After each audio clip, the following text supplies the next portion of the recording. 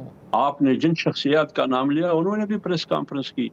میرے خیال میں کوئی ایسی پارٹی نہیں رہی، خواہ وہ لوٹا پارٹی ہو، خواہ وہ ڈیموکریسی کے نام پر لوٹکریسی کر رہی ہو، یا وہ سیاسی خانہ بدوش ہو، یا درباری اور سرکاری ملا ہو، سب نے پریس کانفرنس کی۔ ایک طبقہ ابھی باقی ہے، پتہ نہیں ابھی تک ان کو بھی کیوں نہیں کہا گیا ہے کہ آپ بھی مولانا صاحب کے خلاف لب کشائی کرے، زبان درازی کرے، حاضر سرائی کرے۔ وہ کون ہے؟ وہ خواجہ سرا کمیونٹی باقی ہے، اس کی پریس کانفرنس باقی ہے، باقی سب پریس کانفرنس کر چکے ہیں۔ ان کو بھی حکم دینا چاہیے کہ وہ بھی مولانا صاحب کی کردار کشی کتنی کر سکتے ہیں وہ بھی کر لیں۔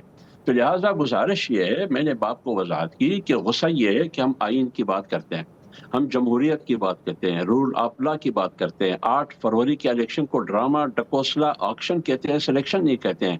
اس ملک میں 2 کمیٹیوں کی حکومت ہے، معاشی حوالے سے SIFC کی حکومت ہے اور سیکورٹی حوالے سے ایپیکس کمیٹی کی حکومت ہے، اور آپ کی بجٹ کے حوالے سے IMF کی راج اور اس کی حکومت ہے۔ اس ملک میں 25 کروڑ عوام کی نمائندگی ہے نہیں، 25 کروڑ عوام کی حکومت ہے نہیں۔ یا تو طاقت کی حکومت ہے SIFC کی صورت میں معاشی میدان میں، یا طاقت کی حکومت ہے۔ اس کا مطلب یہ ہے، آپ کی باتوں سے یہ لگ رہا ہے ایپیکس کمیٹی کی حکومت ہے۔ معاشی استحکام کے لیے حکومت IMF کا ہے۔ مجھے بتائیے کس کی حکومت ہے یہاں؟ یا تو عوام کی حکومت ہے نہیں، اور ہم عوامی حکومت چاہتے ہیں، ہم رول آف لا چاہتے ہیں، جمہوریت صاحب آپ کی باتوں سے تو یہ لگ رہا ہے آپ کے پر غصہ ہے، اس پر غصہ کرنے والے اس پر غصہ ہے۔ اگر غصہ نہ ہوتی ہے نادیہ بی بی، ایک سوال کا جواب ہمیں دیا جائے، جب مولانا صاحب پارلیمنٹ میں تقریر کرتے ہیں تو اس کی تقریر کو کیوں بلیک آؤٹ کیا جاتا ہے؟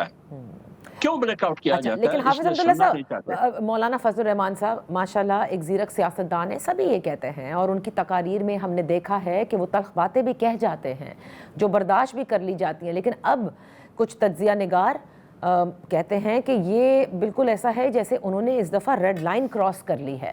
سو آپ کو تو علم ہے کہ اس ملک کے اندر اگر ریڈ لائنز کراس ہو جاتی ہیں تو پھر سیاسی جماعتوں کے ساتھ کیا ہوتا ہے۔ ابھی حالیہ اگزامپل جس کے لیے خود یہ کہا گیا کہ تحریک انصاف اور خصوصاً عمران خان نے ریڈ لائن کراس کی، یہ بتایا گیا نا، اور انہیں بار بار کہا گیا کہ وہ معافی مانگ لیں، صدق دل سے مانگ لیں، اور انہوں نے نہ مانگی۔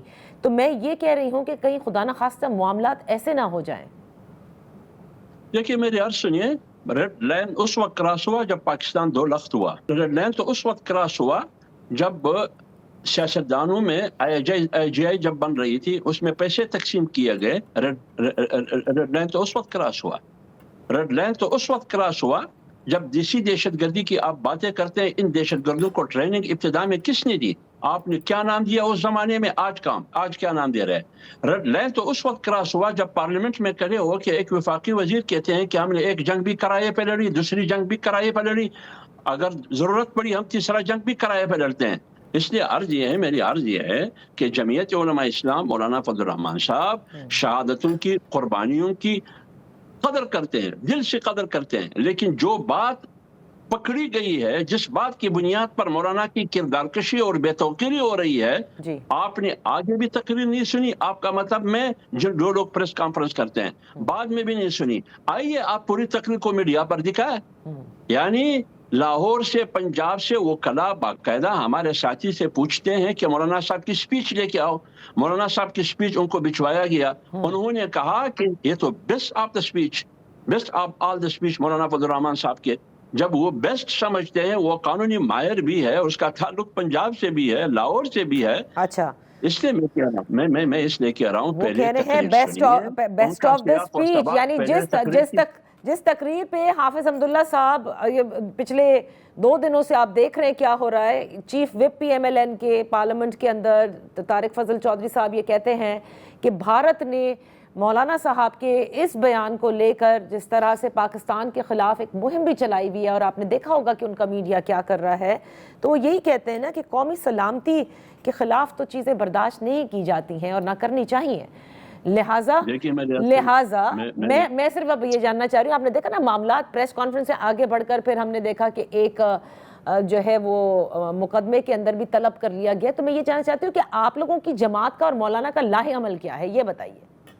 میری عرض سنیے نا، جن پارٹیوں کی آپ نے حوالہ دیا کہ انڈیا میں طارق فضل چودھری کہتے ہیں کہ انڈیا میں اس بیان کو پتہ نہیں کس زاویے سے لیا جا رہا ہے. تو جب نریندر مودی جاتی عمرہ آیا اس پر اس کا ریئیکشن اس زمانے میں کیا تھا اسی پارٹی کی. جو پارٹی گجرانوالے کے جلسے میں جنرل فیض اور جنرل حمید کو گالیاں دے رہے تھی اس وقت اس کے ڈیفینڈر وہ کیا تھے, کیسے اس کا دفاع کرتے رہے. یہ پارٹیاں جس کا ماضی ہمارے سامنے, وہ ہمیں سبق نہ دے حب الوطنی کی, وہ ہمیں سبق نہ دے وطن دوستی کی, اس کی سرٹیفکیٹ کی کوئی ضرورت نہیں ہے. ہمارے جہاں لائحہ عمل کی ضرورت ہے, ہمارے لائحہ عمل یہی ہے کہ اس ملک میں آئین نہیں ہے, اس ملک میں رول آف لا نہیں ہے, اس ملک میں کوئی حکومت وجود نہیں رکھتی. یہ 47 فارم کی حکومت ہے. اس حکومت کا خاتمہ قوم پر فرض ہے اور ضروری ہے, کیونکہ اس حکومت کے ہوتے ہوئے, ان کی سہولت کاروں کی تعاون کے ہوتے ہوئے اس ملک میں نہ سیاسی اسٹیبلٹی آئے گی, نہ معاشی اسٹیبلٹی آئے گی, نہ سیکورٹی اسٹیبلٹی آئے گی. یہ ملک اور معاشی حوالے سے بھی, سیکورٹی حوالے سے بھی, سیاسی حوالے سے بھی اور زبوحالی کی شکار ہوگی. لہٰذا یہ لوگ حکومت چھوڑ کے چلے جائے اور اس ملک میں صاف اور شفاف انتخابات ہو. اور جو لوگ سیاست میں بے جا مداخلت کر رہے ہیں, آئین کی خلاف ورزی کر رہی ہے, جو سب سے بڑی دہشت گردی یہ ہے کہ آئین سے انحراف ہے, وہ دہشت گردی سے توبہ کرے. اچھا, تو آپ یہ کہہ رہے ہیں تو پھر اس کے لیے آپ لوگوں کی جماعت جو ہے وہ اپوزیشن اتحاد بھی نہیں ہوتا ہے. تو ایسے آپ کے کہنے سے تو, یا کسی بھی سیاستدان کے کہنے سے, یا کسی بھی دور میں کہاں جاتی ہیں حکومتیں. آپ نے ٹرائی کیا تھا, یاد کیجئے, جب عمران خان صاحب کی حکومت تھی, مولانا صاحب گئے تھے اسلام آباد تک, پھر چودھری پرویز الہی سے بھی ملاقات ہوئی اور وہاں پر انہیں بتایا گیا کہ ابھی یہ وقت صحیح نہیں ہے. پھر مولانا صاحب واپس آ گئے تھے اپنا پورا لشکر لے کر کے. اس کے بعد پھر پی ڈی ایم بنی, پی ڈی ایم میں مولانا صاحب ساتھ تھے, پھر عمران خان کی حکومت گرائی گئی. تو آپ لوگ بھی تو وہی سب کچھ کرتے آئے ہیں نا, آج جو ڈیمانڈ کر رہے ہیں آپ. دیکھیے میری عرض سنیے, جہاں بھی مداخلت ہو سیاست میں اور اس کے نتیجے میں جو بھی حکومت آئی ہے, وہ حکومت نہیں ہے, وہ عوام کی نمائندہ نہیں ہے, نہ وہ پارلیمنٹ عوام کی نمائندگی کر سکتا ہے, نہ وہ آئین میں ترمیم کر سکتی ہے, نہ وہ قانون سازی کر سکتی ہے. وہ صرف ڈرامہ ڈکوسلا ایک آکشن کی ایک علامت ہے. اس کے خلاف ہم تاریخ پہلے بھی چلا چکے ہیں, آئندہ بھی چلائیں گے. بہت بہت شکریہ حافظ حمداللہ صاحب فار بینگ ود اس آن دی شو. وقت ہوا ہے ایک بریک کا. بریک کے بعد جب واپس حاضر ہوں گے تو ہمارے ساتھ ہوں گے کوآرڈینیٹر ٹو پرائم منسٹر اختیار ولی صاحب. Welcome back. ان فوکس ہیں coordinator to prime minister Khyber Pakhtunkhwa اختیار ولی خان صاحب, سینئر رہنما ہیں پاکستان مسلم لیگ نون کے. بہت شکریہ فار جوائننگ اس. ویسے تو اختیار صاحب, آج جیسے ہی ہم نے دو وزراء کی اب سے کچھ دیر پہلے پریس کانفرنس دیکھی تو وہ قوم ایک دم بیچاری خوف میں آ جاتی ہے کہ پتہ نہیں کتنا پیٹرول بڑھنے جا رہا ہے, کتنا ڈیزل پہ بڑھے گا. لیکن چلیں, انہوں نے ابھی یہی بتایا کہ شفافیت کے نظام کی وجہ سے اوگرا جو ہے وہ اب پیٹرولیم مصنوعات کی قیمتوں کی روزمرہ پر تعین کرے گی. چلیں, یہ تو ایک بات ہو گئی. لیکن آتے ہیں سب سے پہلے یہ جو پورے ہم دیکھ رہے ہیں پچھلے 2 روز سے, تمام تر سیاسی جماعتیں ہوں, طاہر اشرفی صاحب ہوں, پبلکلی آ کر کے کہہ رہے ہیں کہ مولانا فضل الرحمان صاحب کو معافی مانگنی چاہیے. جبکہ دوسری جانب اگر دیکھیں, آپ سے قبل ہمارے ساتھ حافظ حمداللہ صاحب بھی تھے, وہ یا مولانا صاحب کی جماعت کے دیگر رہنما یہ کہتے ہیں کہ ایسی کوئی بات نہیں کہی. شہداء کی جو تکریم ہے وہ بالکل مقدم ہے اور پوری تقریر سنا جائے. حافظ Hamdullah has gone to the extent saying this is one of the best speeches. کہتے ہیں ان کے وکلاء یہ کہتے ہیں جو جماعت کے ہیں, جو پنجاب سے تعلق رکھتے ہیں, کہ یہ تو بیسٹ اسپیچ ہے. تو اب مجھے یہ بتائیے کہ مطالبہ تو ہو گیا پبلکلی کہ معافی مانگی جائے, اگر وہ نہیں مانگتے تو پھر آگے کیا کرنا ہے, مطلب معاملہ کتنا سیریس ہے؟ بسم اللہ الرحمن الرحیم. بہت شکریہ نادیہ بہن. دیکھیں, باقی جو تقریر ہے وہ تو پولیٹیکل ہے. اسٹیبلشمنٹ سے آپ کے جو اگر کوئی گلہ ہے, وہ آپ کا سندھ میں کیا مینڈیٹ ہے, پنجاب میں کیا مینڈیٹ ہے, وہ بھی پوری دنیا کو پتا ہے. آپ رونا رو رہے ہیں خیبر پختونخوا کے مینڈیٹ کا. خیبر پختونخوا میں جو آپ کے ساتھ ہوا وہ ہمارے ساتھ ہوا ہے. اب اس پر اگر آپ جگر خون ہیں اور اس پر آپ کو اعتراض ہے تو آپ اس پر بات کریں. شاید وہ بات تو میں بھی کرتا ہوں, میرے جیسے اور بھی بڑے لوگ کرتے ہیں. لیکن اس کہانی کو یا اس عداوت کو لے کر شہداء کے دائرے میں داخل ہونے کی ضرورت کیوں پیش آئی؟ کہ جو تنخواہ لیتا ہے, آپ نادیہ آپ میری رہنمائی فرما, مولانا صاحب نے ایسا ہی فرمایا نا کہ آپ اپنے مرنے کی اور شہید ہوتے ہو، ہم پہ مت بیچو، اس کی آپ تنخواہ لیتے ہو. یہی الفاظ تھے ان کے، یہی تھے نا. آپ کو یاد ہوگا، آپ نے سنی جی ہے جی وہ جی، تقریر. ہم نے سب نے سنی ہے، تو کئی بار دکھائی بھی گئی تھی. اب مجھے یہ بتائیے، تنخواہ تو میں کہتا ہوں خلفائے راشدین نے بھی لی تھی، ان کے ساتھ فوج تھی، لازمی بات ہے ان کی بھی تنخواہ تھی. پھر آتے جائیں اس طرف، خالد بن ولید، حضرت خالد بن ولید، حجاج بن یوسف، محمد بن قاسم، طارق بن زیاد، صحیح صحیح. آتے جائیں. پھر یہ جتنی فوجی مرے ہیں، یہ جتنے پولیس والے مرے ہیں، یہ جتنے صحافی اپنی ڈیوٹیاں دیتے ہوئے جن کو گولی لگتی ہے، جن کو گاڑی لگ جاتی ہے، کوئی گر جاتا ہے، کسی کو ہارٹ اٹیک ہو جاتا ہے، یہ تو سارے شہداء، جو مطلب جس نے تنخواہ لی ہے وہ شہید نہیں ہے. اس بیان کا مقصد یہ ہے. اچھا، تو آپ یہ کہہ رہے ہیں کہ میں مولانا صاحب سے میری یہ گزارش ہے کہ آپ بڑے آدمی ہیں، آپ ملک کے بڑے ہیں، قوم کے بڑے ہیں، آپ کا قد کاٹ آپ کو اللہ نے رتبہ دیا ہوا ہے، آپ اپنے الفاظ ہی واپس لے لیں، معذرت بھی نہ کریں، معافی بھی نہ مانگیں. اچھا، تو اب وہ الفاظ اگر واپس نہیں لیتے، سوال میرا یوں ہی ہے، معافی کا مطالبہ آپ سب نے کیا، چلیں اگر الفاظ واپس نہیں لیتے، میں وہی جاننا چاہ رہی ہوں کہ یہ کتنی سیریس حالات ہیں، کیونکہ بہت سارے تجزیہ نگار یہ کہتے ہیں کہ ریڈ لائن کراس کر لی ہے مولانا صاحب نے. بات تو ٹھیک ہے. میں نے اس متعلق پرسوں محمد مالک صاحب کے شو میں قرآن کی آیت ان کو پڑھ کے سنائی، اس کے بعد میں نے دوسری آیت پڑھ کے سنائی، حافظ عبداللہ صاحب میرے پاس ساتھ ہی بیٹھے ہوئے تھے. صحیح. پھر میں نے جامعہ بنوری ٹاؤن کراچی کا میں نے ان کو حوالہ دیا کہ ملک اور قوم کی سرحدات کی حفاظت کرنے پر مامور لوگ اگر لڑتے ہوئے مر جاتے ہیں تو وہ شہید کہلاتے ہیں. شہیدوں کا کیا رتبہ ہے؟ میرے نبی اور میرے اللہ کا وعدہ ہے کہ وہ روز محشر انبیاء کی صف میں کھڑے کیے جائیں گے. اب ایسے لوگوں کو اگر آپ سیاست کی بھینٹ چڑھائیں گے تو میرے خیال میں یہ مولانا صاحب غصے میں، جوش خطابت میں کچھ مسالہ زیادہ ہو گیا. بہتر ہے کہ وہ اگر واپس لے لے الفاظ، یہ ان کے لیے بھی بہتر ہے، قوم کے لیے بھی بہتر ہے، ورنہ اس سے صرف ان کو پولیٹیکل نقصان نہیں، ان کو ذاتی طور بھی مجھے یہ یقین ہے کہ مولانا خود اپنے ساتھ سوچتے ہوئے ان کو یہ وہ محسوس کر رہے ہوں گے کہ یہ بات ان سے غلط ہو گئی. اور مجھے یہ بھی یقین ہے somehow کہیں سے مجھے یہ آتی ہے یہ بات کہ مولانا صاحب ایک دن خود اس بات کی یا وہ الفاظ واپس لیں گے یا پھر وضاحت کر دیں گے. ورنہ کوئی نہیں، ورنہ میں کچھ نہیں کہنا چاہتا. پھر جو کرنا ہوگا، جس نے کرنا ہے وہی کریں گے، میں نے کچھ نہیں کرنا. میں اتنے تک ہی بات رکھوں گا.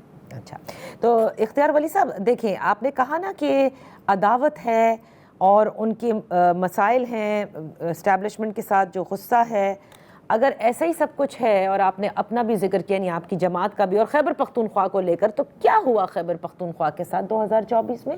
کیا اسٹیبلشمنٹ نے پی ٹی آئی کو جتایا یا اسٹیبلشمنٹ نے پی ٹی آئی کو جیتنے دیا، روکا نہیں؟ کیا ہوا ایسا کہ جس سے غصے میں آپ لوگ بھی ہیں اور مولانا صاحب بھی؟ دیکھیں 2024 کے الیکشن میں یہ بات میں نے اپنی قیادت کو یہ بات ہم نے بتا دی تھی کہ جنرل فیض حمید کی جو باقیات ہیں وہ آج بھی خیبر پختونخوا میں موجود ہیں.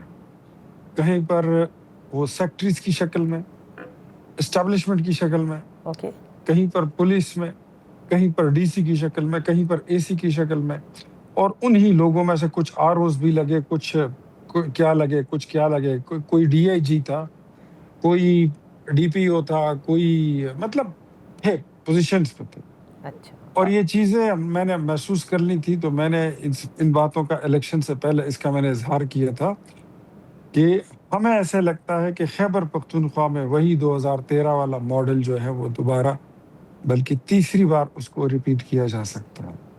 And this is what happened with Awami National Party, this is what happened with JUI, this is what happened with PMLN. ورنہ آج وہاں پر لارجسٹ پارٹی ہماری ہوتی.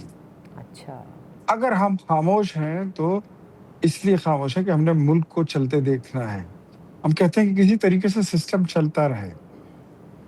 تو بات ساری یہی ہے. اور ان لوگوں نے، کچھ لوگوں نے مولانا صاحب کو میں ہمیشہ کہتا ہوں کہ آپ کا، وہ کہتے ہیں کہ میرا الیکشن چرا لیا گیا، صحیح۔ میں کہتا ہوں آپ کا مال مسروقہ ہمارے گھر نہیں ہے، آپ کا مال مسروقہ عمران خان کے گھر میں پڑا ہوا ہے، پی ٹی آئی کے گھر میں پڑا ہوا ہے، تو اس پر انگلی اٹھانا آج کی فوج پر، آج کی اسٹیبلشمنٹ پر، آج کی حکومت پر یہ ناروا ہے، بلکہ صریحاً ناروا ہے، اچھا، یہ غلط ہے۔ اختیار ولی صاحب یہاں وقت ہوا ایک بریک کا، بریک کے بعد ہم اپنی گفتگو جاری رکھیں گے۔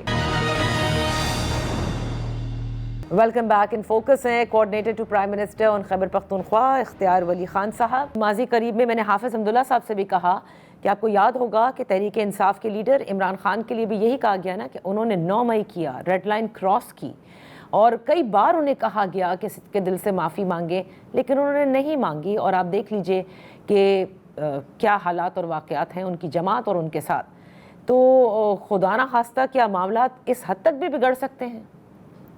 میں نہیں چاہوں گا کہ مولانا صاحب اس ڈگر پہ چلیں، میری قطعی یہ خواہش نہیں ہوگی، میں پسند نہیں کروں گا کہ مولانا صاحب اس راستے جائیں جس راستے پر عمران خان گئے ہیں یا پی ٹی آئی گئی ہے۔ صحیح۔ میں ان کے خیر خواہوں میں سے ہوں، میں ان کے نیک خواہوں میں سے ہوں، میں ان کے بدخواہوں میں سے بالکل نہیں ہوں، اور مجھے یقین ہے، میں اب بھی کہتا ہوں آخری لمحے تک میرا یہی انتظار رہے گا کہ مولانا صاحب اپنے الفاظ واپس لیں گے اور وہ ان چیزوں کو ٹھیک کر لیں گے۔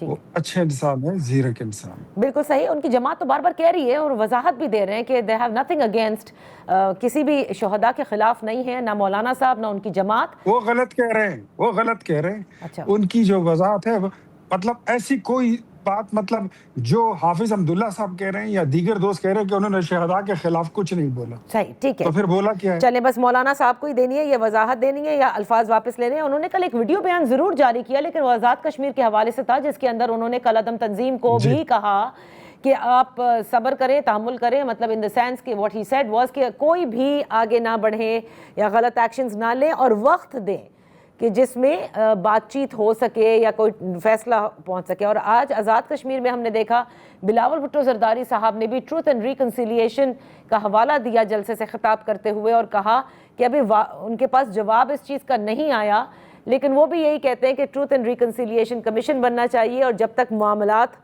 کسی نتیجے پر نہیں پہنچتے، جب تک حالات کو خراب نہیں کرنا چاہیے ان لوگوں کو جو حالات خراب کر رہے ہیں۔